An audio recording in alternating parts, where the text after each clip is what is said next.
Hello to all my story lovers. Welcome back in Storytime channel. I'm Pallavi reading interesting books for you. Today we will conclude the three handfuls of water in this video.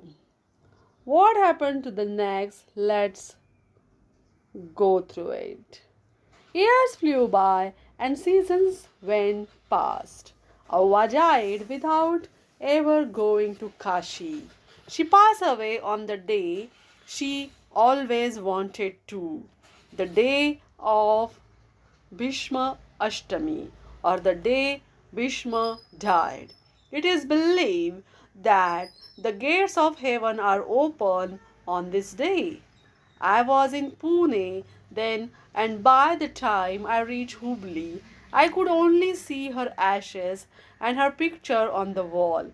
My memory of Avva remained that of an active, cheerful, helpful, and affectionate woman. Based on Avva's last instruction, my aunt gave me the kumkum box and I preserve it like a treasure in an old chest, but did not use it as often as she did because by then sticker bindis had invaded the Indian market. As time went by, I started reading extensively and became completely fascinated with Buddhism. Buddha's compassionate heart moved me in ways that I cannot express, and I understood why he had taken the famous middle path. Buddhism is represented by a whale and two deer. Sarnath, the place that had played a big role in Buddha's life and was the place of his first sermon, was a deer park located only a few kilometers away from Varanasi. I realized then that the city got its name from the rivers Varuna and Asi that both join the river Ganga at this location. It is believed to be a sacred land since the time immemorial. In 1629 AD, when the Chinese traveler Huang Sang visited India, he described Varanasi in great detail along with a description of its temples, rivulets, and the richness of the surroundings.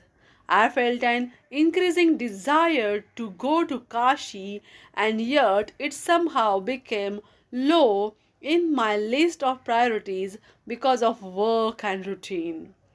During the festival of Diwali in 1995, I received a gift in the form of a book called Banaras, City of Light by Diana L. Ek.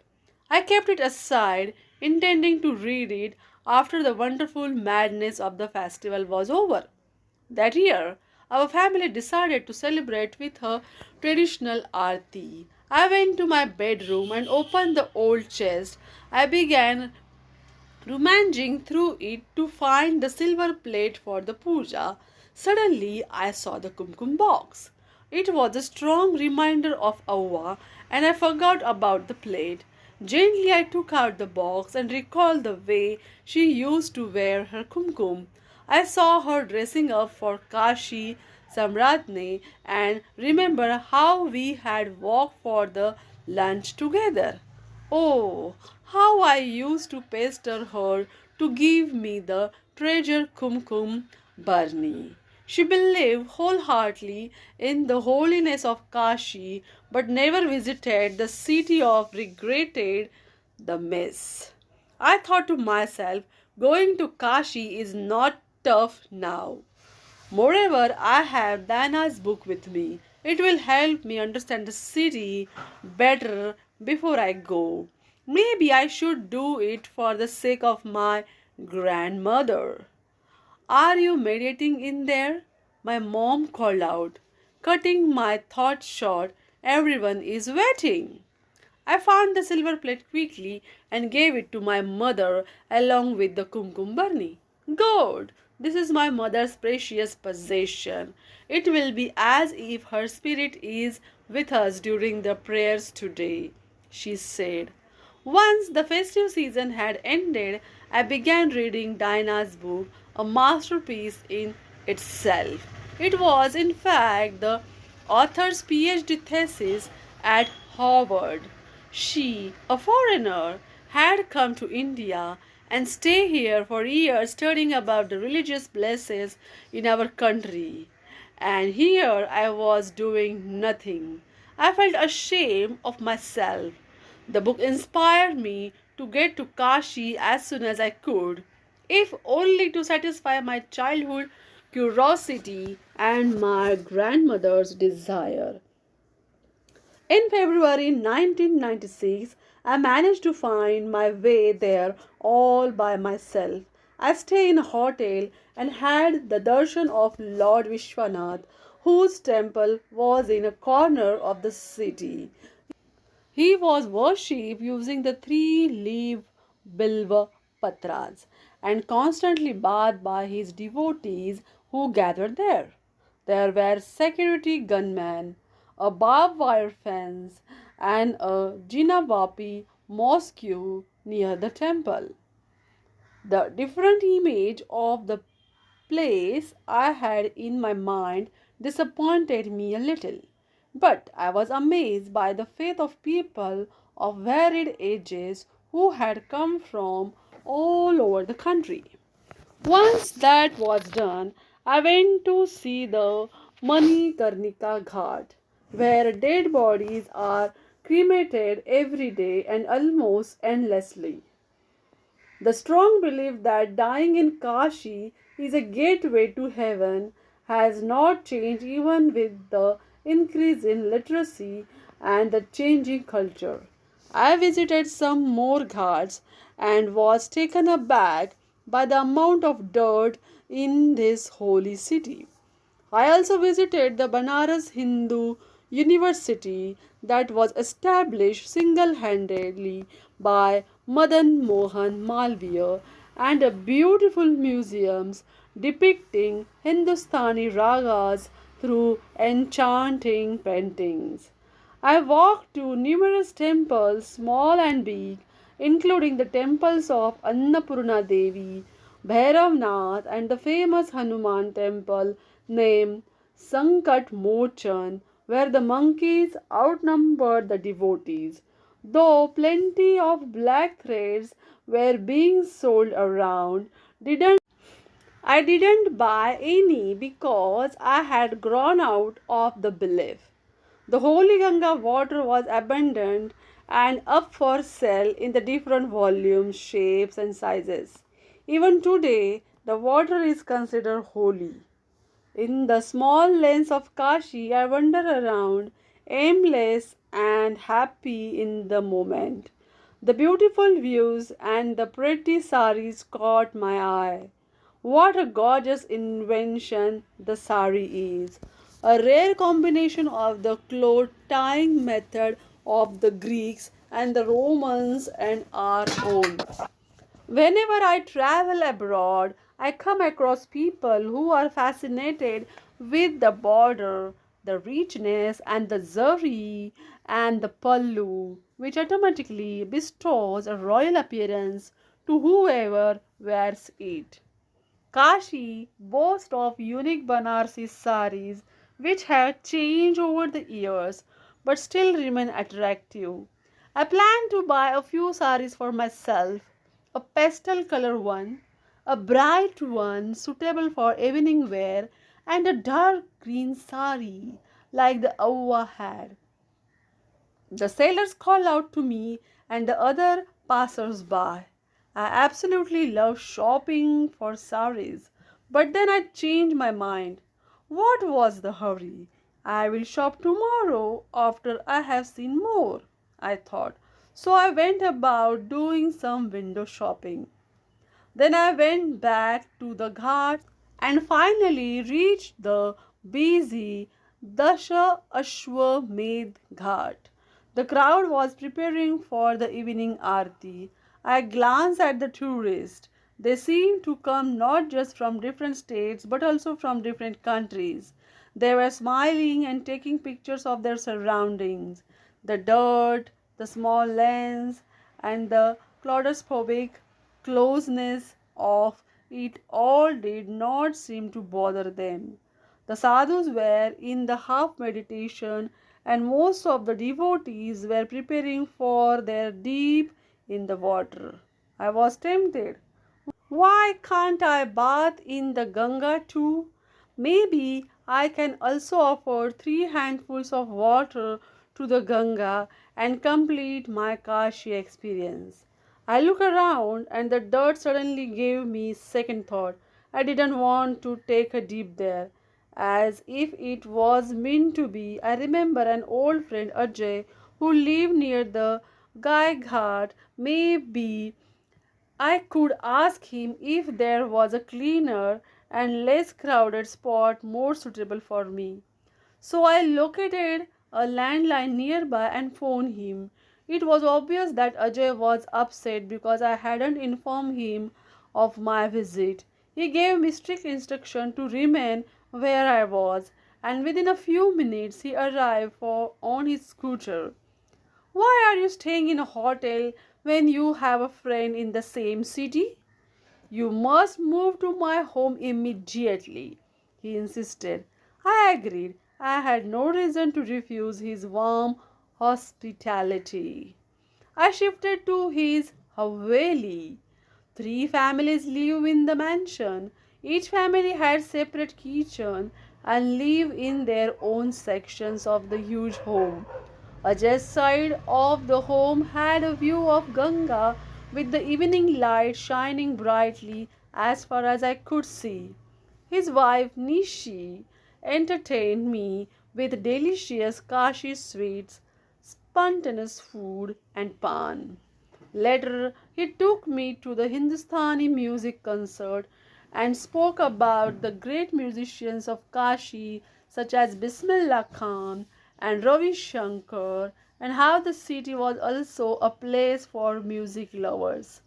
The city, though dirty, was thriving with life and culture. At dawn, I found myself at the Gai Ghat, ready for the deep. I sat alone on the steps and then immersed myself in the water till my shoulder blades. The coldness took me by surprise, and it took a few minutes for my body to adjust this new temperature. I took some water in my palms, and my mind instantly went back to Awa. There she was, wearing the green sari and yellow blouse, looking at me with love and telling me about the 3 handfuls of water from the Ganga. I saw Kaka sitting on the veranda during sunset, telling me how it was Lord Vishwanath who decided when an individual visited Kashi. How my old grandparents had loved the city and the river Ganga. Tears sprang to my eyes. I was blessed to have grandparents who were content and had such strong beliefs. It is so easy to visit Kashi now, I thought. I took a flight from Bangalore to Delhi and then to Varanasi and reached in a mere 5 hours. Now there was no Kashi Samradne or the customary distribution of the holy water or the black thread. Nobody had the time or the inclination. I looked at the rising sun and was brought back to the present moment. I took the first handful of water and said to myself, O Ganga, with the sun as the witness, I give this water on behalf of my grandparents. May their souls rest in peace and be happy wherever they are right now. I felt relieved and knew that I had fulfilled my grandparents' desire even though they had never told me to do so. Then I cupped some more water and said out loud, "O Ganga, with the sun as the witness, you are the lifeline of our country. You have seen the rise and the fall of many kingdoms on your banks. I am grateful and proud to belong to this land. May you continue to flourish. There is nothing that I can give you but this handful of water." With the third handful, I remember my grandfather's word: "Give up what you love the most." What should I detach myself from? I wonder. I love life, colors, shapes, nature, music, art forms, reading, and shopping, especially for saris. My selection of earthy colors was popular, and I love observing the changes in sari designs over the years. Well, if the city of Kashi demands what I love the most, then with the sun as the witness, I give up all the kinds of shopping from this day on, except for essential like food, medicine, travel, books, and music. I will do so until the day I am no longer in this world," I said, and completed the ritual. Slowly, I released the water from my palms back to the Ganga. Somewhere out there, I felt like my grandfather had just smiled. A few minutes later, I waded out of the water and sat on the steps with a towel wrapped around me. So there would be no more appreciation of my sari choices, and none of my friends would call me for wedding shopping. I was worried if I would be able to stick to my vow, since I had planned to buy saris that day in Kashi. I wonder if I had chosen to give up shopping on the spur of the moment, or if it was pre planned somehow. To this day, I don't know. I got up, changed my clothes, took out the kumkum powder from Avva's burni, and put a bit on my forehead. That was 20 years ago. The truth is that the war turned out to be gateway to freedom. The desire to acquire has vanished over time. Once a year, a few known friends and sisters gave me saris of their choice, and I continue to wear them happily for a long time. But as the years flew by, I lost interest in that too, and requested them not to gift me anything. The last handful of water had changed my life forever. Do you like this chapter? Then tell me in the comment box and subscribe our channel. Thanks for watching, guys.